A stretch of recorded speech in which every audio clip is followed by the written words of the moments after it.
Hi friends, welcome to KBC சமையல். இன்றைக்கி நம்ம ரொம்ப சூப்பராக ரொம்ப ஈஸியான கறி சுவையில் சன்னா கிரேவி செய்ய செம்ம டேஸ்ட்டாக இருக்கும். வாங்க எப்படி செய்யுதுன்னு பார்த்துடலாம். வீடியோக்குள்ளே போகிறதுக்கு முன்னாடி நம்ம சேனல் ஃபஸ்ட் டைம் நீங்கள் பார்க்குறீங்கன்னா சப்ஸ்கிரைப் பண்ணிக்கோங்க. பக்கத்தில் இருக்கிற பெல் ஐக்கனை கிளிக் பண்ணி ஆல் அண்ட் ஆப்ஷன் சேவ் பண்ணிச்சுக்கோங்க.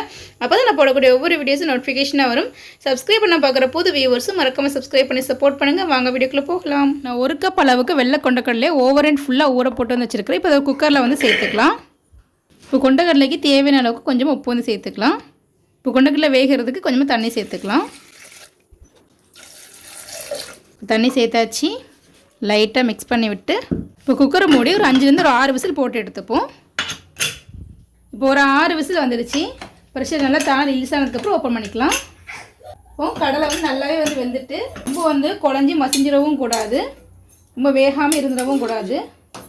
லைட்டாக எடுத்து பாருங்கள், லைட்டாக மசிச்சாலே இந்த மாதிரி நல்லா வெந்திருக்கு. இந்த அளவுக்கு இருந்தால் போதும். இப்போ இது ஓரமாக வச்சுக்கலாம். இப்போ கிரேவி ரெடி பண்ணிடலாம். ஒரு கடாயில் ஒரு 3 ஸ்பூன் அளவுக்கு எண்ணெய் வந்து சேர்த்துக்கலாம். இப்போ எண்ணெய் நல்லா சூடாகிடுச்சு. கொஞ்சமாக ஜாதி பத்திரி சேர்த்துக்கலாம், கொஞ்சமாக கல்பாசி, 2 ஏலக்காய், கொஞ்சமாக அன்னாசிப்பூ, ஒரு 2-3 துண்டு சின்னதாக பட்டை வந்து எடுத்துக்கலாம். இப்போ எல்லாத்தையும் பொரிய விட்டுடலாம். இந்த அளவுக்கு லைட்டாக பொரிஞ்சிருச்சு. வெங்காயத்தை நீளமாக கட் பண்ணி வச்சுருக்கு, அதை வந்து சேர்த்துப்போம். வெங்காயத்தை நல்லா வதக்கி விட்டுடலாம்.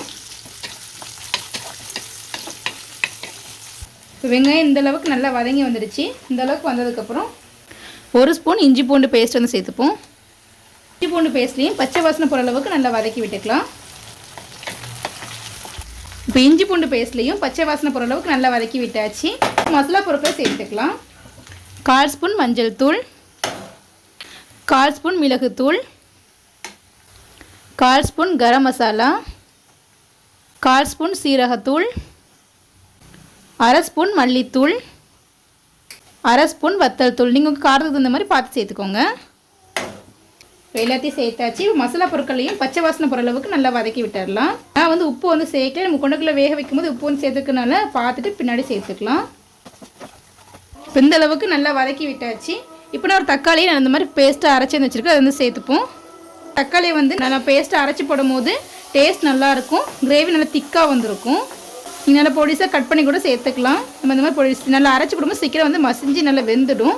ஃபஸ்ட் லோ ஃப்ளேம்லேயே வச்சு ஒரு 2லேருந்து 3 நிமிஷத்துக்கு நல்லா வந்து வதக்கி விட்டுடலாம். இப்போ 2லேருந்து 3 நிமிஷத்துக்கு நல்லா வதக்கி வச்சு பாருங்கள், நல்லா எண்ணெய் நல்லா பிரிஞ்சு வந்திருக்கு. நல்லா இந்த அளவுக்கு தொக்கு மாதிரி வந்திருக்கு. ஸ்மெல்லே அவ்வளோ சூப்பராக வந்திருக்கும். இந்த அளவுக்கு நமக்கு வந்ததுக்கப்புறம் நம்ம வேக வச்சுருக்க அந்த கொண்டக்கடலை தண்ணியோடு சேர்த்துக்கலாம். இப்போ நல்லா மிக்ஸ் பண்ணி விட்டுடுவோம். நம்ம அடிஷ்னலாக எந்த தண்ணி எதுவுமே சேர்க்க தேவையில்லை. அந்த கொண்டக்கடலை இருக்கிற தண்ணியே நமக்கு போதும். நான் வந்து கொண்டக்கடலை கிரேவி மாதிரி செய்யறதுனால எக்ஸ்ட்ரா தண்ணி சேர்க்கல. கொண்டக்கடலை வேக வைக்கும் போதே கொஞ்சமாக தான் தண்ணி சேர்த்துருந்தேன். இப்போ இந்த அளவுக்கு நல்லா மிக்ஸ் பண்ணி விட்டாச்சு.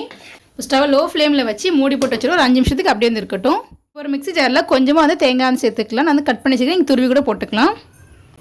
1/4 ஸ்பூன் அளவுக்கு கசகசா சேர்த்துக்கலாம். ரொம்ப சேர்க்க தேவையில்லை, கொஞ்சமாக இருந்தால் போதும். ஒரு 5-6 முந்திரி பருப்பு சேர்த்துக்கலாம். நம்ம இதெல்லாம் சேர்க்கும் போது டேஸ்ட் ரொம்ப சூப்பராக நல்லா திக்காக க்ரீமியாக வந்திருக்கும். இப்போ கொஞ்சமாக தண்ணி சேர்த்து நல்லா ஃபைனாக அரைச்சி எடுத்துப்போம். இந்த அளவுக்கு நல்லா அரைச்சி எடுத்தாச்சு. ஒரு 5 நிமிஷம் நல்லா கொதிச்சிருக்கு. இப்போ நம்ம அரைச்சிருக்க தேங்காய் முந்திரி பருப்பு கசகசா பேஸ்ட்டை சேர்த்துடலாம். நான் கொஞ்சமாக வந்து கிரேவி செய்கிறதுனால எல்லாமே வந்து கொஞ்சமாக தான் எடுத்துருக்கிறேன். நீங்கள் எவ்வளோ செய்கிறீங்களோ அதுக்கு தகுந்த மாதிரி அளவுகளை கூட்டியோ குறைச்சியோ சேர்த்துக்கோங்க.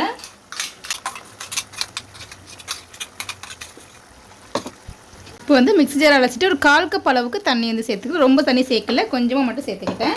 இப்போ நல்லா மிக்ஸ் பண்ணி விட்டுடுவோம். இந்த அளவுக்கு நல்லா மிக்ஸ் பண்ணி விட்டதுக்கப்புறம் உப்பு காரம் செக் பண்ணி பார்த்துக்கலாம்.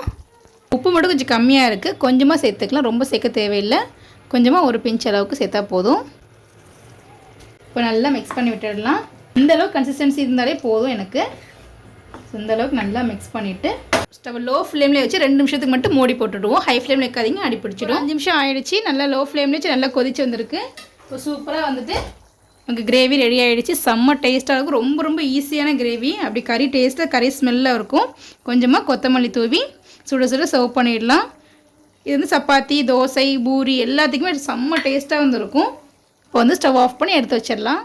இப்போ நம்மளுடைய சூப்பரான சன்னா கிரேவி ரெடி ஆகிடுச்சு. செம்ம டேஸ்ட்டாக இருக்கும். கண்டிப்பாக நீங்களும் இப்படி ட்ரை பண்ணி பாருங்கள். எப்படின்னு சொல்லி கமெண்ட் பண்ணுங்கள். இந்த வீடியோ உங்களுக்கு பிடிச்சிருக்குன்னு நினைக்கிறேன். பிடிச்சிருந்தா லைக் பண்ணிக்கோங்க. உங்கள் ஃப்ரெண்ட்ஸ் அண்ட் ஃபேமிலிஸ்க்கும் ஷேர் பண்ணுங்கள். இது போல் நிறைய வீடியோஸ் பார்க்கணும். மறக்காம சேனலுக்கு சப்ஸ்கிரைப் பண்ணிக்கோங்க.